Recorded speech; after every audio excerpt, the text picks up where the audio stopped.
You کے کا واقعہ، ایک بھائی ٹریول پر گیا، والد کی طبیعت خراب تھی تو واپس آیا، تو کچھ دنوں بعد واپس آیا تو بڑے بھائی والد صاحب گھر میں نہیں تھے، چھوٹا بھائی تھا جو اپنی گیمز میں اور اپنے موبائل میں کمپیوٹر میں، جو آج کا ایک نوجوان کا اسٹائل ہے کہ لگا رہتا تھا. تو کہا والد صاحب کہاں ہیں؟ کہا والد صاحب کی تو ڈیتھ ہو گئی تھی. تو کہا مجھے انفارم کیوں نہیں کیا؟ کہا آپ بزنس ٹرپ پہ تھے. میں نے کہا کیا ضرورت ہے ڈسٹرب کرنے کی، فیونرل کرنا تھا، ان کا آخری رسومات ادا کرنی تھی، میں نے کر دی. تو کہا تم نے کیسے آخری رسومات ادا کی؟ جنازہ کدھر ہوا؟ کون سے قبرستان میں دفنایا؟ تو کہا جنازہ بھی کرنا ہوتا ہے. میں تو گوگل پہ گیا، سرچ کیا کہ فیونرل کیسے ہوتا ہے، کسی کا ڈیتھ ہو جائے تو what we have to do. تو گوگل نے مجھے 4-5 آپشن دیے، میں نے سب سے سستا والا جو آپشن تھا ان پر کال کیا، وہ آئے اور ابو کو لے گئے، بس فنش. تو اس نے کہا یہ تم نے کیا کیا؟ آپ کو پتہ کیا ہوا اس مسلمان والد کے ساتھ؟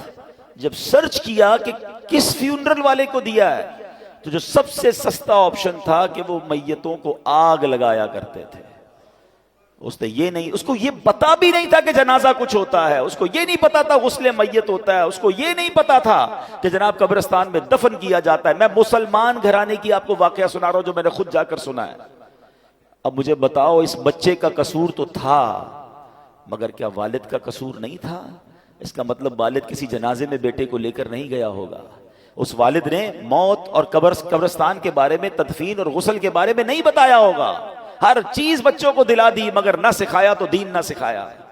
میں اور آپ دنیا سے جانے والے ہیں، ہم سب نے مرنا ہے، اور اس والد کی قسمت کتنی پیاری ہوگی کہ اس کے مرنے کے بعد اس کی اولاد اس کے لیے دعائے مغفرت کرے، اس کے لیے ایصال ثواب کرے. مگر یہ سکھائیں گے تو کریں گے نا.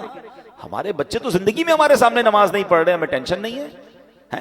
میں سچ بتاؤں آپ کو، زندگی میں کچھ کر سکیں یا نہ کر سکیں، اپنے بچوں کو کسی طرح 5 وقت کا نمازی بنا جائیے گا. پہلے تو خود بننا پڑے گا نا اس کے لیے. والد وہ بچہ دیکھتا ہے ابو رمضان میں نمازیں پڑھتے ہیں، اس کے بعد تو میرے والد بھی جمعے کی پڑھ لے تو بڑی بات ہے. تو بچے کو بھی آپ ایکچولی ہم اپنے بچوں کو پریکٹیکلی پریکٹس کرا رہے ہیں کہ بیٹا نماز تو جمعے کی پڑھنی ہوتی ہے، باقی ضروری نہیں ہے. تو آپ سوچیں ہم خود تو دین سے دور کر رہے ہیں، ہم نے گھر میں کون سا ماحول بنایا ہے.